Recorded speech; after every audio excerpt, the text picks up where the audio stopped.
is clearing. JRF, your aim? नमस्कार दोस्तों, जेबी study point के यूट्यूब चैनल में आपका बहुत बहुत हार्दिक स्वागत और अभिनंदन करता हूं।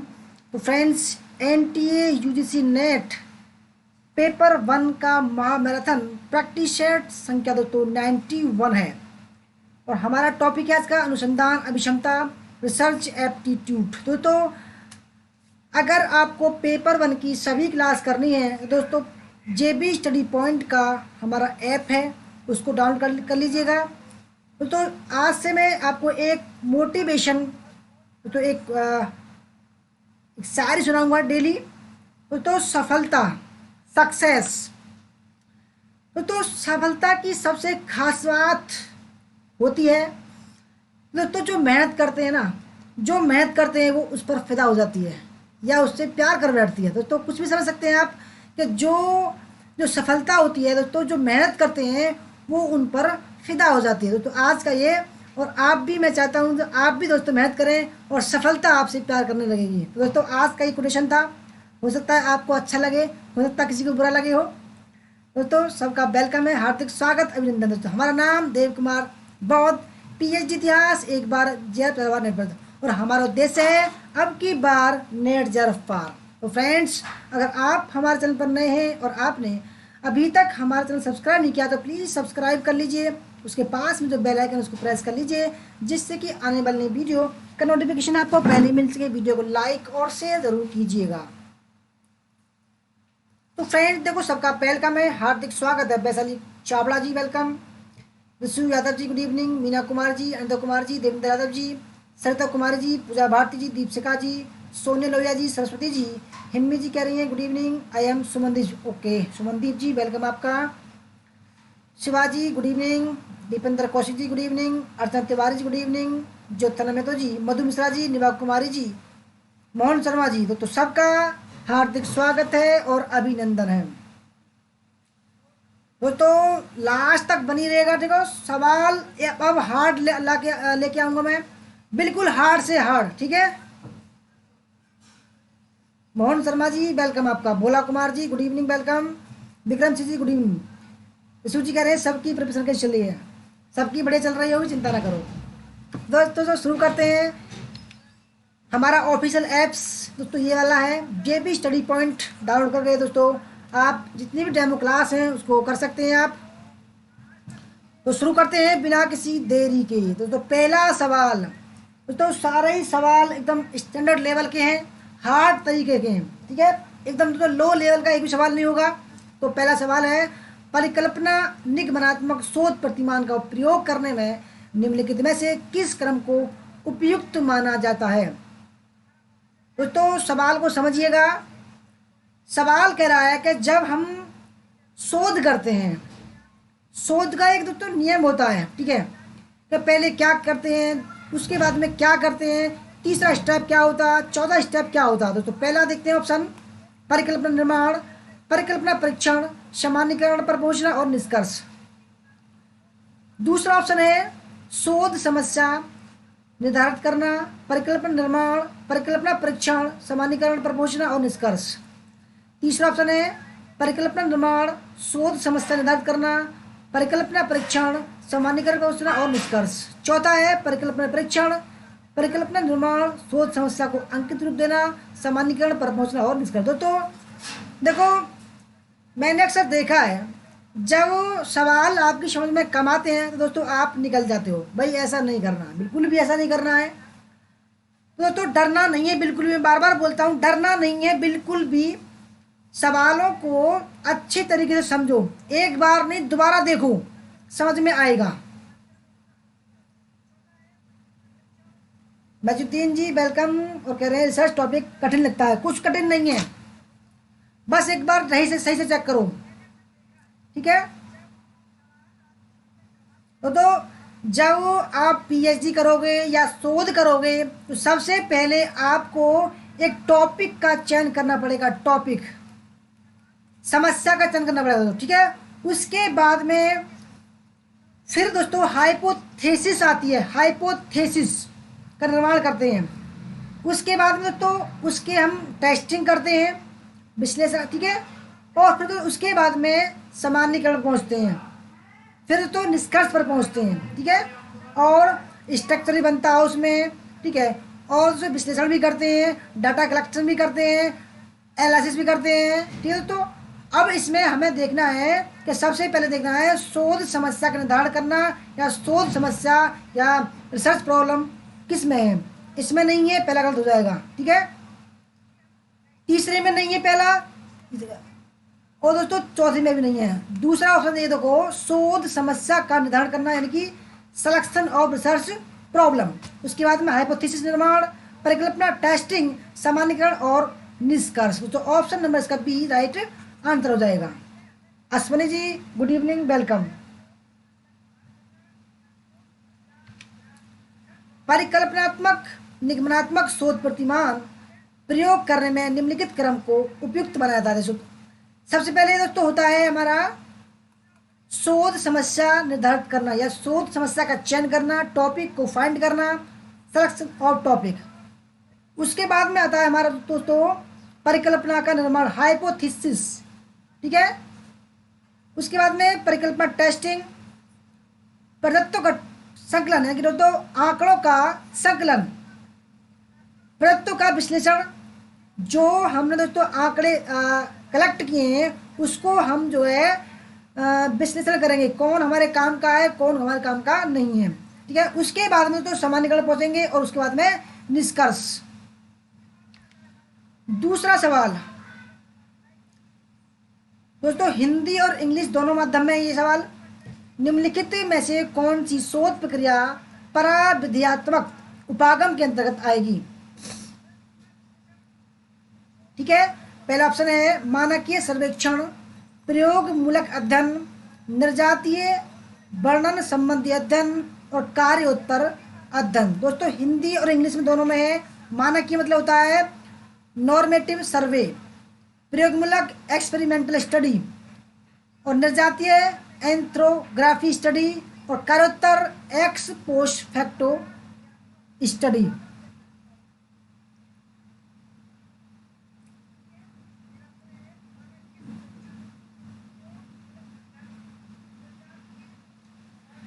20 सेकंड है आपको कमेंट करने के लिए, 20 सेकंड।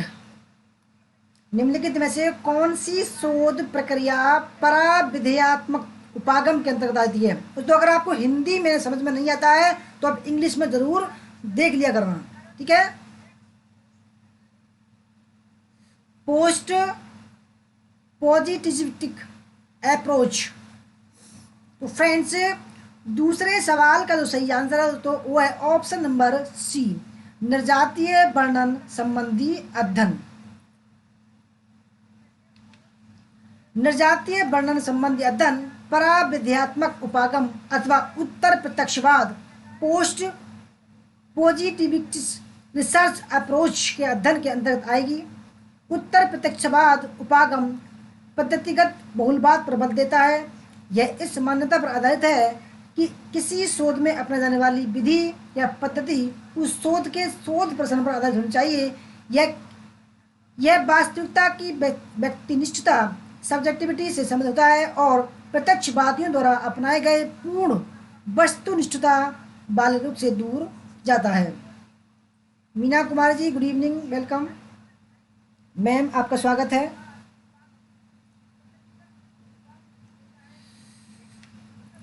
तीसरा सवाल, कोई महाविद्यालय अध्यापक एक शोध कार्यक्रम तैयार करता है जिसमें उसका उद्देश्य अध्यापन के दौरान अपनी कक्षा में सामाजिक भावनात्मक पहलू को सुधारना है। इस संदर्भ में निम्नलिखित में से कौन सी शोध विधि उपयुक्त मानी जाएगी। तो सवाल को समझिएगा। कोई विद्यालय अध्यापक है, एक शोध कार्यक्रम तैयार करता है, ठीक है, जिसमें उसका उद्देश्य अध्यापन टीचिंग के दौरान अपनी कक्षा में सामाजिक भावनात्मक पहलू को सुधारना है। तो वो कौन सी विधि अपनाए जो उपयुक्त रहेगी।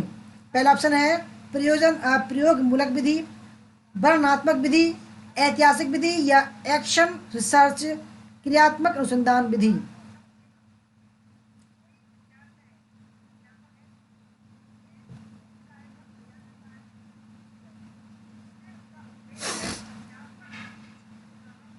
दोस्तों अगर समझ गए तो पेपर 1 बिल्कुल आसान है। अगर डर कर भाग गए तो कभी भी समझ में नहीं आएगा, मैं बता रहा हूँ। अगर आप करो तो डट कर मुकाबला करो, ठीक है दोस्तों। सफलता, मैंने कहा था दोस्तों, सफलता सफलता सक्सेस मेहनत करने वालों पर दोस्तों फिदा हो जाती है। मेहनत करिए, फिदा, सफलता देखो आपके पीछे पीछे भागेगी। तो फ्रेंड तीसरे सवाल का सही आंसर है ऑप्शन नंबर डी, ठीक है। तो क्रियात्मक अनुसंधान विधि, क्रियात्मक अनुसंधान की विधि उपयोगी होगी यदि कोई महाविद्यालय शिक्षक एक शोध कार्यक्रम तैयार करे जिसमें उसका उद्देश्य शिक्षण के दौरान अपनी कक्षा में सामाजिक भावनात्मक पहलू को सुधारना हो। क्रियात्मक शोध किसी समस्या को पहचानने और उसके निराकरण के लिए सुझाव देने के लिए आयोजित की जाती है। इसकी प्रकृति चक्रीय होती है दोस्तों। नियोजन, देखो नियोजन, क्रियान्वयन, पर्यवेक्षण, चिंतन और दोस्तों फिर नियोजन के दौरान वो समाविष्ट हो जाती है, ठीक है जी मैम। डर क्या जीत है, बिल्कुल ठीक है। चौथा सवाल, निम्नलिखित में से कौन से अनुसंधान चरण अनुसंधान आचार शास्त्र से सबसे कम प्रभावित होते हैं? पहला ऑप्शन है अनुसंधान चरों को पहचान करना, दूसरा अनुसंधान चरों को परिभाषित करना, तीसरा आंकड़ा संग्रहण प्रक्रिया, चौथा आंकड़ा विश्लेषण प्रक्रिया, पांचवा अनुसंधान निष्कर्षों की रिपोर्टिंग।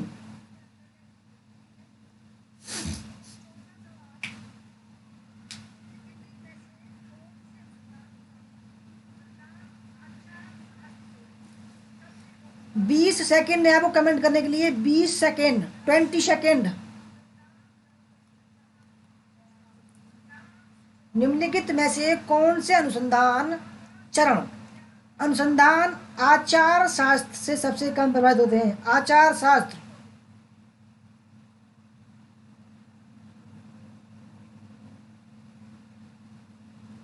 रिसर्च एथिक्स, रिसर्च की नैतिकता से। तो फ्रेंड्स चौथे सवाल में दोस्तों ऑप्शन नंबर फर्स्ट, अनुसंधान चरों को पहचान करना चाहिए, ठीक है। अनुसंधान चरों की कम पहचान करना चाहिए दोस्तों, ये जो है कम प्रभावित होते हैं। ऑप्शन ठीक फर्स्ट है। और ऑप्शन नंबर बी, अनुसंधान चरों को परिभाषित करना दोस्तों, ये जो है अनुसंधान नैतिकता में कम प्रभावित होते हैं। जबकि प्रभावित कौन कौन होते हैं? आंकड़ा संग्रहण प्रक्रिया, आंकड़ा विश्लेषण प्रक्रिया, अनुसंधान निष्कर्षों की रिपोर्टिंग। तो ऑप्शन नंबर दोस्तों इसका ए ठीक हो जाएगा, ठीक है। अनुसंधान चरों की पहचान तथा अनुसंधान चरों को परिभाषित करने के चरण अनुसंधान आचार शास्त्र से सबसे कम प्रभावित होते हैं, जबकि आंकड़ा संग्रहण प्रक्रिया, आंकड़ा विश्लेषण प्रक्रिया, अनुसंधान निष्कर्षों की रिपोर्टिंग के चरण शोध आचार संहिता से सर्वाधिक प्रभावित होते हैं। पांचवा सवाल, निम्नलिखित में से किस प्रकार के शोध में शोध प्रतिवेदन लेखन की आत्मनिष्ठ शैली के प्रयोग की अनुमति है? पहला ऑप्शन है आधारित सिद्धांत मूलक शोध, दूसरा परीक्षण मूलक शोध, तीसरा सहभागी प्रेक्षण आधारित शोध, ऐतिहासिक शोध, व्यष्टि अध्ययन शोध या केस स्टडी रिसर्च।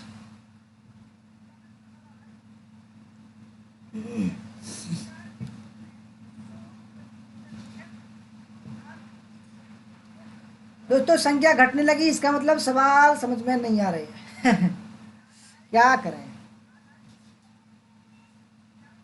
बार बार बोलता हूं तो डरो मत बिल्कुल भी, फिर भी पता नहीं क्यों डर कर चले जाते हैं बच्चे। यार डरो नहीं। निम्नलिखित में से किस प्रकार के शोध में शोध प्रतिवेदन लेखन, राइटिंग ए रिसर्च रिपोर्ट की आत्मनिष्ठ शैली के प्रयोग की अनुमति है? तो फ्रेंड्स सही आंसर है ऑप्शन नंबर फर्स्ट है। इसमें आधारित सिद्धांत मूलक शोध में की अनुमति होती है, ठीक है। ऑप्शन नंबर 3 सहभागी प्रेक्षण आधारित शोध, और ऑप्शन नंबर 5 व्यष्टि अध्ययन। ऑप्शन नंबर इसका डी सही आंसर है। आधारित सिद्धांत मूलक शोध, सहभागी परीक्षण आधारित शोध तथा व्यष्टि अध्ययन शोध शोध प्रतिवेदन लेखन की आत्मनिष्ठ शैली के प्रयोग की अनुमति देते हैं। छठा सवाल, कोई शिक्षक स्किनर के प्रबंध सिद्धांत पर आधारित शिक्षण अधिगम सत्र अवधि में प्रशंसा और प्रोत्साहन का प्रभाव ज्ञात करने का प्रस्ताव करता है, यह किस प्रकार के अनुसंधान से शामिल होगा? मौलिक अनुसंधान, मूल्यांकन परक अनुसंधान, क्रियात्मक अनुसंधान या अनुप्रयुक्त अनुसंधान?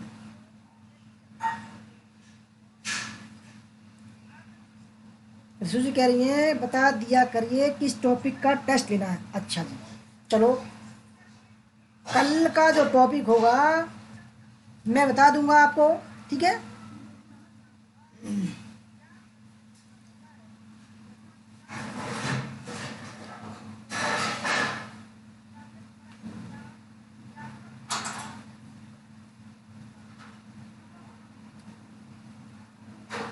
दोस्तों स्किनर एक विद्वान है, उन्होंने प्रबलन का सिद्धांत दिया, ठीक है? तो छठे सवाल का सही आंसर है अप्लाइड रिसर्च या अनुप्रयुक्त रिसर्च, ऑप्शन नंबर डी। यदि कोई शिक्षक स्किनर के प्रबलन सिद्धांत पर आधारित शिक्षण अधिगम सत्र अवधि में प्रशंसा और प्रोत्साहन का प्रभाव ज्ञात करने का प्रस्ताव करता है तो यह अनुप्रयुक्त अनुसंधान से संबंधित होगा। अनुप्रयुक्त सोच का प्रयोग समाज द्वारा सामना की जा रही विशेष व्यवहारिक समस्याओं के समाधान के लिए किया जाता है। इसका प्रयोग नीति निर्माण, प्रशासन और घटनाओं के अवबोध में किया जाता है। सातवां सवाल, समस्त तो कथन फर्स्ट में है समस्त अनुसंधान किसी सिद्धांत के निर्माण द्वारा ज्ञान कोश में वृद्धि करते हैं। कथन सेकंड, क्रियात्मक अनुसंधान का ध्यान मूल रूप से प्रचलित परिपाटियों को उन्नत बनाने पर केंद्रित होता है।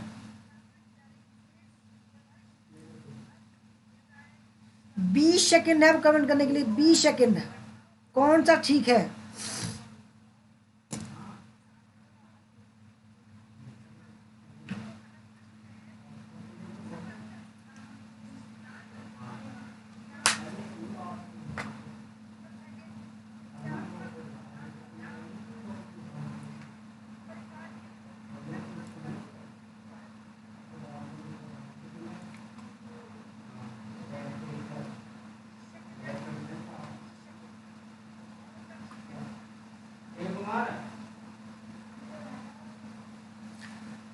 तो फ्रेंड्स सातवें सवाल का सही आंसर है, यानी कि पहला जो दोस्तों वो गलत है और दूसरा जो है वो सही है, ठीक है? Option number D.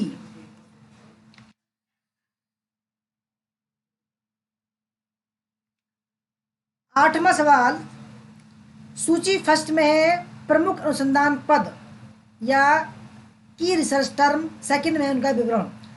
Option first है दोस्तों शोध समस्या, शोध परिकल्पना, अध्ययन का प्रतिदर्श और चौथा ऑप्शन है शोध उपकरण। सूची सेकंड में है प्रविधियां जिनका प्रयोग करके आंकड़े एकत्रित किए जाते हैं। सेकंड में किसी परिभाषित समुच्चय या समग्र में से लिया गया उपसमुच्चय। तीसरा, किसी शोध प्रश्न का कोई अंतिम समाधान या उत्तर। और चौथा ऑप्शन है शोध प्रश्न जिसका उत्तर दिया जाता है। 20 सेकंड है दोस्तों आपको कमेंट करने के लिए, 20 सेकंड। दोस्तों जो भी नए हैं और हमारे पुराने सदस्य हैं सबका हार्दिक स्वागत है, अभिनंदन है, वेलकम है। जिनका नाम नहीं ले पाया उनका दोस्तों हार्दिक स्वागत है, अभिनंदन है।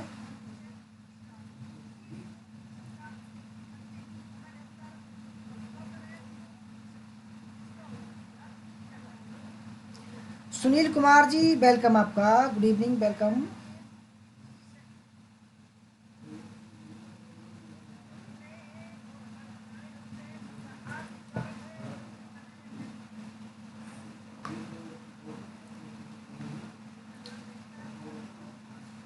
तो फ्रेंड देखो सूची फर्स्ट में आते हैं। सबसे पहला है शोध समस्या, ठीक है? शोध समस्या दोस्तों ये आ जाएगा ऑप्शन नंबर 4 पर, यानी कि शोध प्रश्न जिसका उत्तर दिया जाता है। ठीक है। दूसरा ऑप्शन है शोध परिकल्पना, रिसर्च हाइपोथेसिस, यानी कि दोस्तों हम एक कल्पना करते हैं कि हमने ऐसा ऐसा काम करना है, ठीक है। तो इसका हो जाएगा ऑप्शन नंबर 3, किसी शोध प्रश्न का कोई अंतिम समाधान या उत्तर, संभावित समाधान दोस्तों, संभावित, ठीक है। और ऑप्शन नंबर 3 है अध्ययन का प्रतिदर्श। ऑप्शन नंबर दोस्तों इसका बी हो जाएगा, 2 हो जाएगा, इसका 3। ये है किसी परिभाषित समुच्चय या समग्र में से लिया गया उपसमुच्चय। और शोध उपकरण दोस्तों इसका हो जाएगा प्रविधियां जिनका प्रयोग करके आंकड़े एकत्रित किए जाते हैं। Option number first, option number दोस्तों इसका ए सही आंसर है, ठीक है। शोध समस्या, शोध प्रश्न जिसका उत्तर दिया जाता है। शोध परिकल्पना, किसी शोध प्रश्न का कोई अंतिम अनंतिम संभावित समाधान या उत्तर। अध्ययन का प्रतिदर्श, किसी परिभाषित समुच्चय या समग्र में से लिया गया समुच्चय। शोध उपकरण, प्रविधियां जिनका प्रयोग करके आंकड़े एकत्रित किए जाते हैं। 9वां सवाल, तो सारे ही सवाल बेहतरीन लेवल के, स्टैंडर्ड लेवल उसका, ठीक है। परिकल्पनात्मक निगमनात्मक शोध में अपनाए जाने वाले सोपान स्टेप निम्नानुसार होंगे। पहला ऑप्शन है किसी शोध समस्या को अभिज्ञात करना और परिभाषित करना। दूसरा, समग्र को परिभाषित करना और उनमें से उप समुच्चय निकालना। दूसरा ऑप्शन है समुचित शोध उपकरणों के अनुप्रयोग द्वारा आंकड़ा संग्रहण तथा आंकड़ों का विश्लेषण। चौथा, परिकल्पना निर्माण और शोध का विकल्प विकसित करना। और 5वां, शून्य विकल्पना के माध्यम से मुख्य शोध परिकल्पना का कोई निर्णय लेना।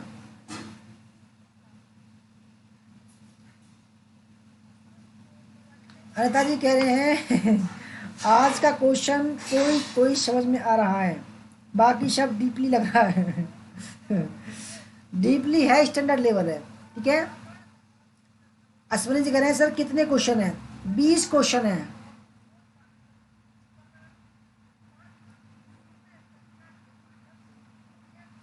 तो आपको बताना है शोध के सोपानों का सही क्रम दर्शाने वाले नीचे का विकल्प चुनिए।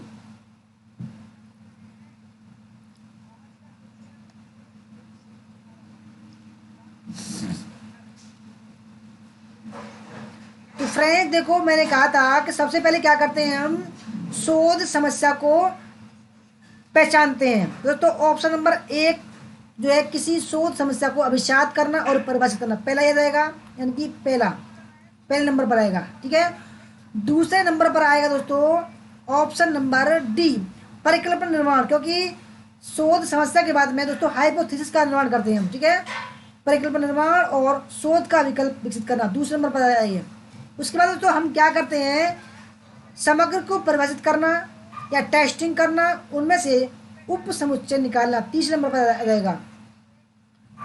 चौथे पर आएगा सी, समुचित शोध उपकरणों के अनुप्रयोगों द्वारा आंकड़ा संग्रहण, यानी कि दोस्तों डाटा का कलेक्शन करना पड़ेगा हमें।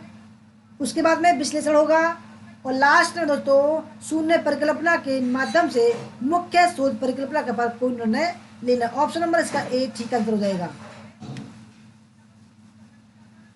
परिकल्पना निगमनात्मक शोध में अपना जाने वाले सोपान निम्नवत है। किसी शोध समस्या को विशद करना और परिभाषित करना, उसके बाद में परिकल्पना निर्माण, उसके बाद में समग्र डाटा को समग्र को परिभाषित करना और उनमें से उप समुच्चय निकालना। समुचित शोध उपकरणों के अनुप्रयोग द्वारा आंकड़ा संग्रहण, तत्पश्चात आंकड़ों का विश्लेषण और शून्य परिकल्पना के माध्यम से शोध परिकल्पना पर कोई निर्णय लेना। 10वां सवाल, शोध में निम्नलिखित में से कौन सी प्रतिदर्श तकनीक में इकाइयों को निकालने में यादृच्छिकरण और समान संभाव्यता होती है। पहला, अनुपातिक प्रतिदर्श चयन, स्नोबॉल प्रतिदर्श चयन और स्थिरित प्रतिदर्श चयन। तो ये सैंपलिंग का मेथड है। सैंपलिंग, रिसर्च में सैंपलिंग होती है दोस्तों, यानी कि हम जो है अगर किसी गांव में हम जाते हैं दोस्तों, किसी का जैसे आर्थिक कारण जानने के लिए, तो सारे लोग जो है एक ही कंडीशन के हैं, मिडिल फैमिली के हैं, तो हम क्या करेंगे, 100 लोगों में से 10 लोगों का चयन करेंगे दोस्तों, वो होता है सैंपलिंग। तो दोस्तों ये सवाल पूछ रहा है कि शोध में निम्नलिखित में से कौन सी प्रतिदर्श तकनीक में इकाइयों को निकालने में यादृच्छिकरण और समान संभाव्यता होती है।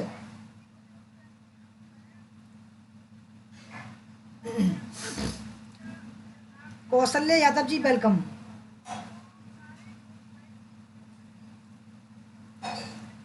तो फ्रेंड देखो इसमें जो क्या होता है, इसमें होता है दोस्तों स्नोबॉल प्रतिचयन और स्तरित प्रतिचयन, कोटा प्रतिचयन इसमें दोस्तों नहीं होता है। Option number C. स्तरित प्रतिचयन और गुच्छ प्रतिचयन संभाव्यता आधारित प्रतिचयन तकनीक है जिनमें किसी समग्र से प्रतिदर्श के चयन में इकाइयों को यादृच्छिकरण और समान संभाव्यता प्राप्त होती है, जबकि अनुपातिक स्नोबॉल और विमात्मक प्रतिचयन विधियां गैर संभाव्यता आधारित प्रतिचयन विधियां हैं जिनमें प्रतिदर्श शोधकर्ता के निर्णय और शोध के उद्देश्य के आधार पर लिए जाते हैं।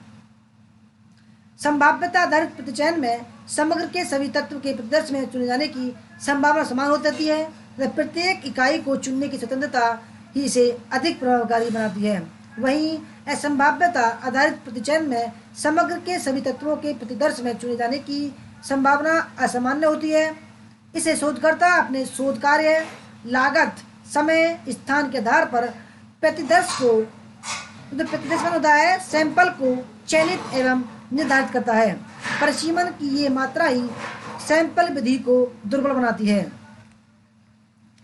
11वां सवाल, निम्नलिखित में से कौन सा शोध हस्तक्षेप आधारित चक्रीय प्रकृति और सुधार केंद्रित है।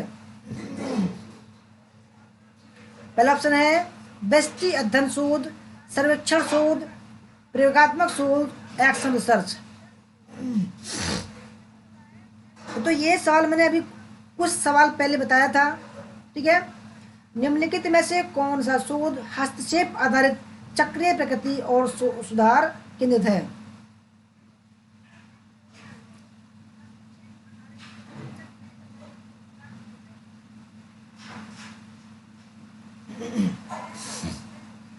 प्रज्ञा शर्मा जी प्रणाम जी, वेलकम, हार्दिक स्वागत, अभिनंदन आपका।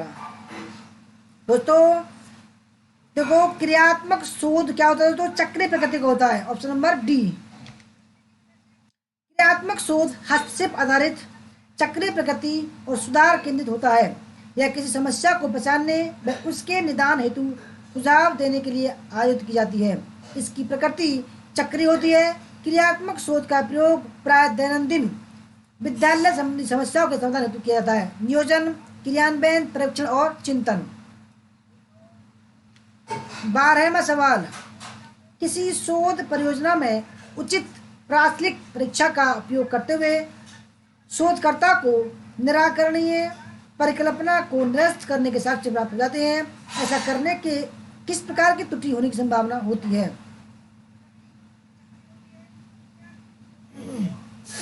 पहला ऑप्शन है अल्फा त्रुटि, बीटा त्रुटि, दोनों अल्फा और बीटा त्रुटि, और न तो अल्फा और न बीटा त्रुटि।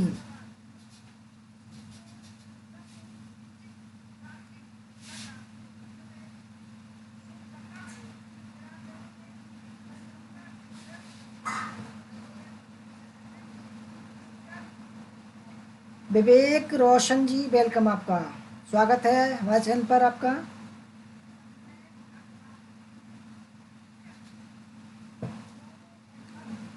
तो फ्रेंड्स 12वें सवाल का जो सही आंसर तो वो है ऑप्शन नंबर फर्स्ट, अल्फा त्रुटि, ठीक है। एक शोधकर्ता शून्य परिकल्पना जो वास्तव में सत्य हो को निरस्त कर देता है तो इसे अल्फा त्रुटि, अल्फा या प्रकार फर्स्ट त्रुटि कहते हैं। इसके विपरीत यदि शोधकर्ता शून्य परिकल्पना जो वास्तव में असत्य हो को निरस्त करने में असमर्थ रहता है अथवा स्वीकृत कर लेता है उसे बीटा त्रुटि या त्रुटि सेकंड कहते हैं। 13वां सवाल दोस्तों वेरी वेरी इंपोर्टेंट सवाल है, कई बार एग्जाम में आ चुका है। सवाल सुनिए दोस्तों, ठीक है। कॉलेज या विश्वविद्यालय का कोई अध्यापक किसी बड़ी परियोजना में अपने मुख्य शोध परिकल्पना के परीक्षण की योजना बनाता है तो इस संबंध में निम्नलिखित में किन कथनों को संगतपूर्ण माना जा सकता है। पहला ऑप्शन है मुख्य शोध परिकल्पना में चरों के बीच संबंधों का स्पष्ट रूप से उल्लेख होना चाहिए। दूसरा, शोध परिकल्पना में विभेदक प्रभावों या संबंधों का निष्कर्ष निकालने का उद्देश्य होना चाहिए। तीसरा, निराकरणीय परिकल्पना पहले से ही निर्धारित होनी चाहिए। और चौथा ऑप्शन है मुख्य शोध परिकल्पना के परीक्षण हेतु प्रत्यक्ष सहायता उपलब्ध हो। और पांचवा, शोध परिकल्पना का निराकरणीय परिकल्पना के परिणाम का निर्धारण कर अप्रत्यक्ष रूप से अंतिम निर्णय पर पहुंचा जा सकता है। दोस्तों सवाल का स्टैंडर्ड हाई है, ऐसा मत करो दोस्तों आप छोड़ छोड़ के जा रहे हो, ठीक है भाई, डरो क्यों रहे हो, डरो दोस्तों। अगर यही सवाल अगर एग्जाम में आ जाए तो क्या करोगे, स्किप कर दोगे क्या, नहीं कर पाओगे दोस्तों। ये देखो ये स्टैंडर्ड जो लेवल है दोस्तों आपको एग्जाम में मिलेगा। अगर आप यहाँ डर जाओगे तो एग्जाम में क्या करोगे, दिमाग घूम जाएगा आपका। अगर दोस्तों एग्जाम में दिमाग घूम गया ना आपका तो लास्ट तक पल्ले नहीं पड़ेगा कुछ भी। दोस्तों अपने दिमाग को मजबूत बनाओ, अपने माइंड को स्ट्रांग बनाओ कि हमें ये सवाल करने हैं, पहचानना है हमको, ठीक है। तो फ्रेंड्स सही आंसर इसका ऑप्शन नंबर डी, ठीक है, ऑप्शन नंबर डी यानी कि पहला ठीक है। मुख्य शोध परिकल्पना में चरों के बीच संबंधों का स्पष्ट रूप से उल्लेख होना चाहिए, ऑप्शन नंबर बी और ऑप्शन नंबर ई। मुख्य शोध परिकल्पना किसी अन्य परिकल्पना की तरह ही होती है जिसे मुख्य सब्सटेंशियल कहते हैं। इसलिए कहते हैं क्योंकि अभी तक संचालित नहीं हुई। इसकी विशेषताएं निम्नलिखित हैं। मुख्य शोध परिकल्पना में चरों के बीच संबंधों का स्पष्ट रूप से उल्लेख होना चाहिए। दूसरा, शोध परिकल्पना में विभेदक प्रभावों या संबंधों का निष्कर्ष पता लगाने का उद्देश्य होना चाहिए। शोध परिकल्पना पर शून्य निराकरणीय परिकल्पना के परिणाम का निर्धारण कर अप्रत्यक्ष रूप से अंतिम निर्णय पर पहुंचा जा सकता है। 14वां सवाल, तो ये भी बहुत हाई लेवल का सवाल है। सूची फर्स्ट में प्रतिचयन या सैंपल टेक्निक। पहला है सामान्य यादृच्छिक प्रतिचयन, दूसरा व्यवस्थित या सिस्टमैटिक प्रतिचयन सैंपल, तीसरा विमात्मक प्रतिचयन, चौथा है स्नोबॉल प्रतिचयन। दोस्तों इनकी व्याख्या देखते हैं कौन कौन सी होती है, ठीक है। पहला ऑप्शन है प्रतिदर्शी संरचना आरेखण से पूर्व अभिज्ञापित विभिन्न विशिष्ट लक्षणों के अनुसार यूनिटों को अभिज्ञापित किया जाता है। सेकंड, प्रत्येक यूनिट को चयनित करने के लिए समान और स्वतंत्र अवसर दिया जाता है। तीसरा, अंतराल n/n से प्राप्त किया जाता है और इसका उपयोग कर यूनिटों को निकाला जाता है और जहां n समिष्ट आकार और n दस आकार। फोर्थ है प्रथम सदस्य द्वितीय यूनिट को अभिज्ञापित करने के लिए प्रयोग की जाती है, यह अनवरत चलता रहता है।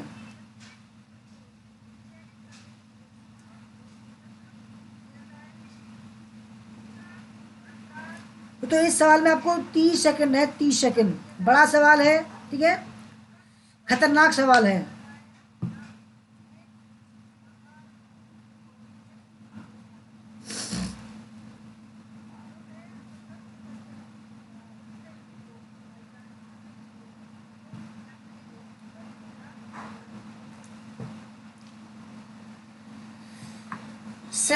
सिंपल रैंडम सैम्पलिंग, सामान्य यादृच्छिक प्रतिचयन, तो ये इसका हो जाएगा ऑप्शन नंबर फर्स्ट, तो सॉरी सेकंड, ठीक है।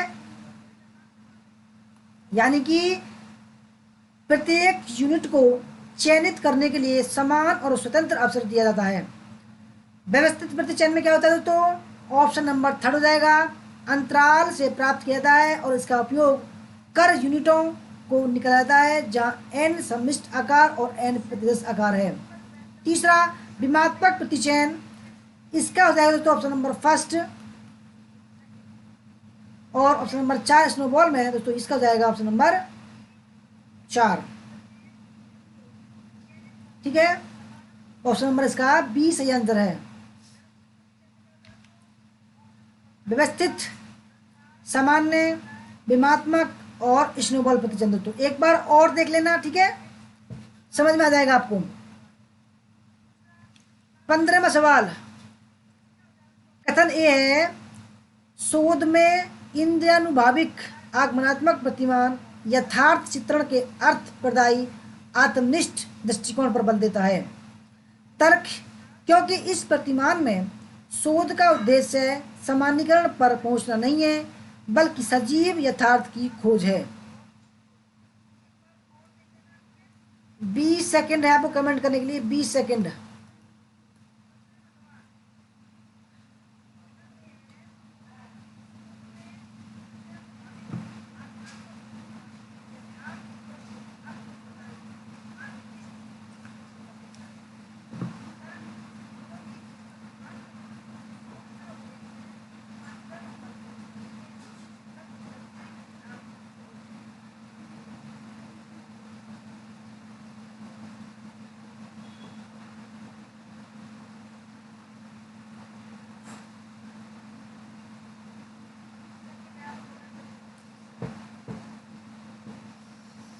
तो फ्रेंड्स 15वें सवाल का सही आंसर है ऑप्शन नंबर फर्स्ट, यानी कि ए और आर दोनों सही हैं, और ए और आर जो है की सही व्याख्या करता है। ए और आर दोनों सही हैं, आर ए की सही व्याख्या करता है। शोध में इंद्रियानुभाविक आगमनात्मक प्रतिमान गुणात्मक प्रतिमान यथार्थ चित्रण के अर्थ प्रदायी आत्मनिष्ठ दृष्टिकोण पर बल देता है, अथवा यह प्रतिमान मानव व्यवहार अभिवृत्ति विशेषताओं के अध्ययन पर केंद्रित होता है। यह सजीव यथार्थ की खोज या अवबोध विकसित करने का प्रयास करता है।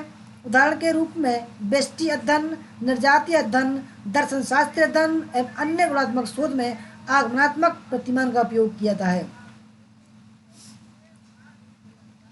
16वां सवाल, शोधकर्ता के लिए ज्ञान प्राप्ति की विधियों में से निम्नांकित में से कौन ऐसी है जो समय एवं प्रयास की दृष्टि से मितव्ययी है?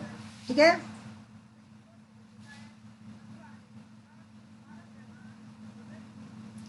पहला ऑप्शन है अनुभव की विधि, आगमनात्मक विधि, निगमनात्मक विधि या किसी प्राधिकारी से परामर्श की विधि।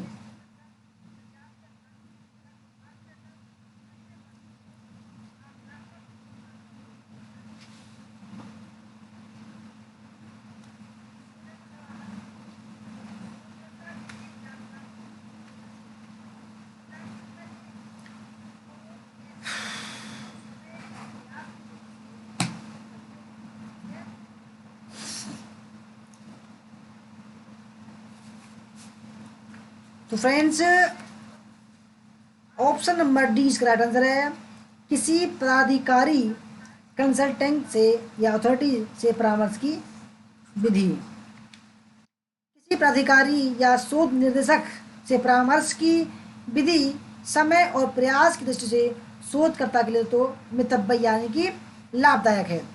शोध निर्देशक या सुपरवाइजर प्राय एक अनुभवी व्यक्ति होता है जो शोधकर्ता को शोध समस्या के चयन से लेकर थीसिस लेके जाने तक पूरी शोध के दौरान कई चरणों में सुझाव देता है। तो जब आप पीएचडी करोगे तो आप एक प्रोफेसर के अंडर में एक शोध करोगे तो उसको बोलते हैं शोध निर्देशक या सुपरवाइजर।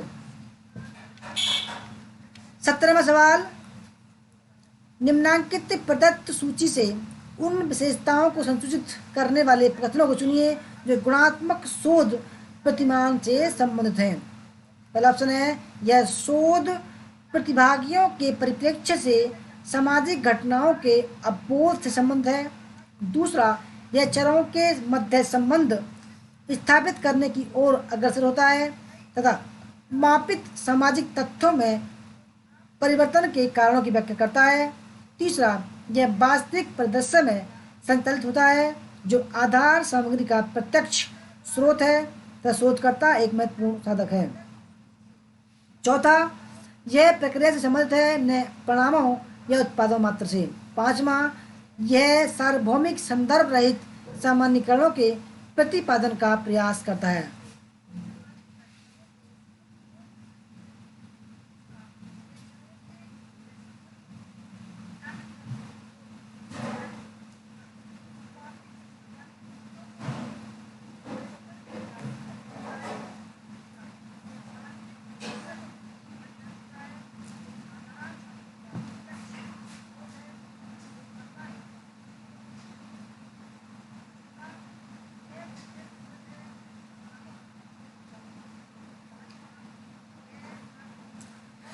तो फ्रेंड्स 70वें सवाल में सही आंसर है पहला ठीक है, सी ठीक है और तो इसका डी ठीक है। ठीक है, अब इसकी व्याख्या देखते हैं। आइए, गुणात्मक शोध प्रतिमान की मुख्य विशेषता निम्नलिखित हैं। पहला, यह शोध प्रतिभागियों के परिप्रेक्ष्य सामाजिक घटनाओं के अवबोध से संबंधित है। दूसरा विशेषता, यह वास्तविक परिदृश्य में संचालित होती है जो आधार सामग्री सॉरी यह वास्तविक परिदृश्य में संचालित होती है जो आधार सामग्री प्रत्यक्ष स्रोत है और शोधकर्ता एक महत्वपूर्ण साधक है। तीसरा, यह प्रक्रिया से संबंधित है जो अपेक्षाकृत परिणामों या उत्पाद मात्र से नहीं। चौथा, यह कोमल प्रदत्तों का प्रयोग करता है। तो प्रदत्तों मतलब होता है डाटा, अर्थात इसमें प्रदत्त शब्दों व चित्रों का स्वरूप लिए होते हैं।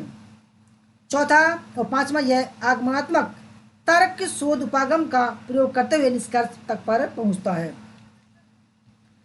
18वां सवाल, एक शोधकर्ता अपने अध्ययन के अंतर्गत निराश्रित चर के संभव प्रभाव जांचने एवं आकलित करने हेतु निष्पत्ति परीक्षण का प्रयोग करता है। परीक्षण से मिले प्राप्तांकों का वितरण ऋणात्मक विषमता वाला है। इसके आधार पर परीक्षण के कठिनाई स्तर के बारे में कौन सा कथन दिया जा सकता है?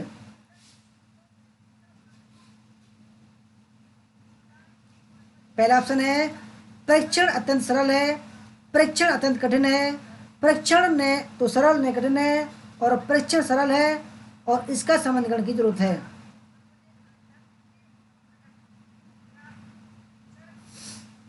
अनिता जी कह रही हैं सर ऐसा क्वेश्चन है कि कमेंट करने से पहले हाथ रुक जा रहा है। अनिता जी डरो नहीं, बिल्कुल भी कमेंट करो आप, कोई बात नहीं, मैं कुछ नहीं बोला किसी से भी। अलका संडोवा जी कह रही हैं गुड इवनिंग सर। बिल्कुल गुड इवनिंग आपका, वेलकम, हार्दिक स्वागत और अभिनंदन। तो फ्रेंड्स देखो ऐसे ही सवाल आ रहे हैं आजकल। ठीक है, लो लेवल के सवाल बिल्कुल नहीं आ रहे हैं दोस्तों, इसको आप दिमाग में सेट कर लीजिए। पेपर 1 का जो दोस्तों जो स्टैंडर्ड है हाई होता जा रहा है दिन पर दिन। तो फिर 18वें सवाल का सही आंसर है ऑप्शन नंबर फर्स्ट, परीक्षण अत्यंत सरल है। Option number first. जब चर का वितरण ऋणात्मक विषमता वाला होता है तो निष्पत्ति परीक्षण का कठिनाई स्तर अत्यंत सरल कहा जाता है। 19वां सवाल, शोध में निम्नांकित में से किन चरणों में आईसीटी इंफॉर्मेशन कम्युनिकेशन टेक्नोलॉजी समर्थन के विनियोजन की गुंजाइश अपेक्षाकृत अधिक है? समस्या प्रतिपादन, परिकल्पना निर्माण, प्रदत्त संकलन, प्रदत्त विश्लेषण और प्रदत्त निर्वचन। तो सवाल ये कह रहा है कि जब हम शोध करते हैं और शोध में आईसीटी का जो प्रयोग करते हैं दोस्तों, तो वो किस लिए करते हैं? ठीक है,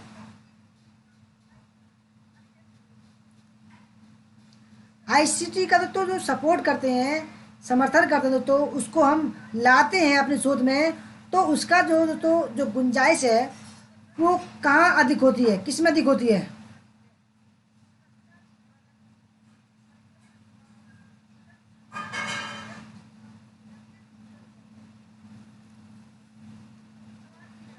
तो फ्रेंड्स 19वें सवाल में देखो ऑप्शन नंबर डी, आईसीटी का प्रयोग दोस्तों हम डाटा को कलेक्शन करने में करते हैं। ठीक है, और डाटा को एनालिसिस करने में करते हैं। ठीक है, ऑप्शन नंबर सी और डी यानी कि ऑप्शन नंबर सी ठीक है इसका। शोध के प्रदत्त माने दोस्तों डाटा, यानी कि अपने शोध से संबंधित जो भी दोस्तों हम कह सकते हैं डाटा इकट्ठा करते हैं उसको बोलते हैं प्रदत्त।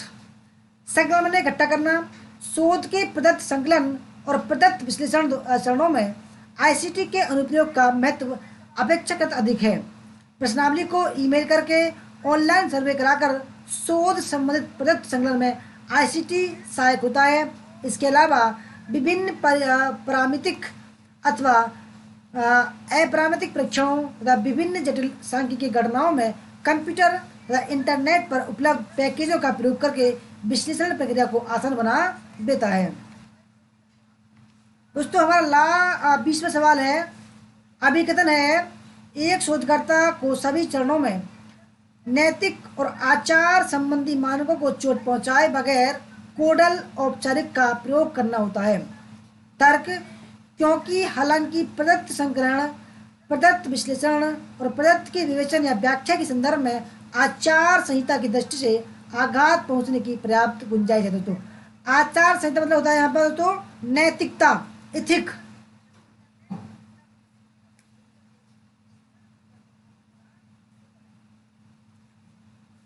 दोस्तों अगर आपको नेट जेआरएफ करना है तो दोस्तों पेपर फर्स्ट में आपको मास्टर माइंड बनना पड़ेगा, ठीक है, क्योंकि अपने सब्जेक्ट पर दोस्तों सभी कमांड बनाते हैं, सभी बनाते हैं, ऐसा बात नहीं है। पेपर फर्स्ट पर ज़्यादातर बच्चे मार खा जाते हैं।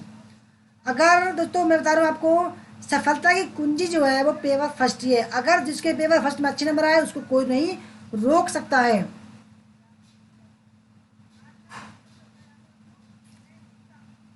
दोस्तों मैंने खुद अनुभव किया है कि जब जब मेरे 20 से कम नंबर आए दोस्तों मेरा पास नहीं हुआ। मेरे इतिहास सब्जेक्ट है मेरा, 4 बार नेट तो 1 बार जेआरएफ कर चुका हूँ वैसे तो, पीएचडी इतिहास। परंतु दोस्तों जब मैंने पेपर फर्स्ट अच्छा नहीं किया, कोई ध्यान नहीं दिया और अपने इतिहास पर ध्यान देता रहा, तब तक दोस्तों मेरा पास ही नहीं हुआ। किसी ने बताया कि बेटा पेपर फर्स्ट पर ज़्यादा कमेंट करो।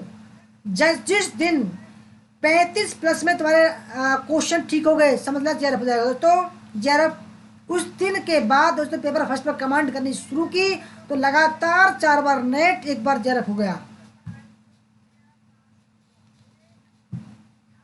दोस्तों हमारा भी उद्देश्य है अब की बार नेट जेआरएफ पर हमारे बैच के जो स्टूडेंट हैं उसको दोस्तों विशेष तौर पर दोस्तों मैं कह जाता हूँ कि अब की बार नेट जेआरएफ पर पेपर फर्स्ट को बिल्कुल मत छोड़ो, ठीक है। इसलिए दोस्तों मैं पेपर फर्स्ट को लेकर आता हूँ फ्री ऑफ कॉस्ट। गुड़िया रानी जी वेलकम आपका। तो दोस्तों 20वें सवाल का सही आंसर है ऑप्शन नंबर फर्स्ट, ए और आर दोनों सही है। ए की सही व्याख्या आर है, ए और आर दोनों सही है। आर ए की सही व्याख्या है शोध नैतिकता को सुनिश्चित करने के लिए एक शोधकर्ता को शोध के सभी चरणों में नैतिक और आचार संबंधी मानकों को ठेस पहुंचाए बिना नैतिक औपचारिकताओं का पालन करना होता है। हालांकि प्रदत्त संग्रहण, विश्लेषण और व्याख्या के संदर्भ में आचार संहिता के उल्लंघन की संभावना रहती है, इसलिए इन चरणों में शोधकर्ता को अधिक सावधान रहना चाहिए। तो दोस्तों ये थी हमारे आज का क्लास। आपको कैसा लगा ईमानदारी से बताना, ठीक है। जो अगर बुरा लगा हो तो भी बताना, अगर कोई सुझाव हो तो तब भी बताना, कुछ अच्छा करने का दोस्तों आपका मन हो कि भाई ऐसे करो तो वो भी लिख देना। अगर अच्छा लगा तो प्लीज़ लाइक कर दीजिएगा, शेयर कर दीजिएगा अपने दोस्तों पर। और दोस्तों अगर आपको पेपर 1 का दोस्तों ये पीडीएफ में चाहिए दोस्तों केवल 500 रुपये का हमारा 500 रुपये का हमारा दोस्तों क्या है बैच बनाया हुआ हमने लेटेस्ट, जिसमें आपको ये पीडीएफ रूप में पढ़ने को मिलेंगे और सारी क्लास दोस्तों आपको मिल जाएंगी। तो फ्रेंड्स आपको हमारी क्लास कैसी लगी, अच्छी लगी तो प्लीज़ लाइक कर दीजिएगा। और अगर दोस्तों आपको TGT PGT history, net history का बैच ज्वाइन करना दोस्तों हमारा नंबर है 8755475312, संपर्क कर सकते हैं। धन्यवाद। कल मिलते हैं दोस्तों 9 या 9:30 बजे करीब। तब तक के लिए टाटा बाय बाय, जय हिंद, जय भारत, वंदे मातरम।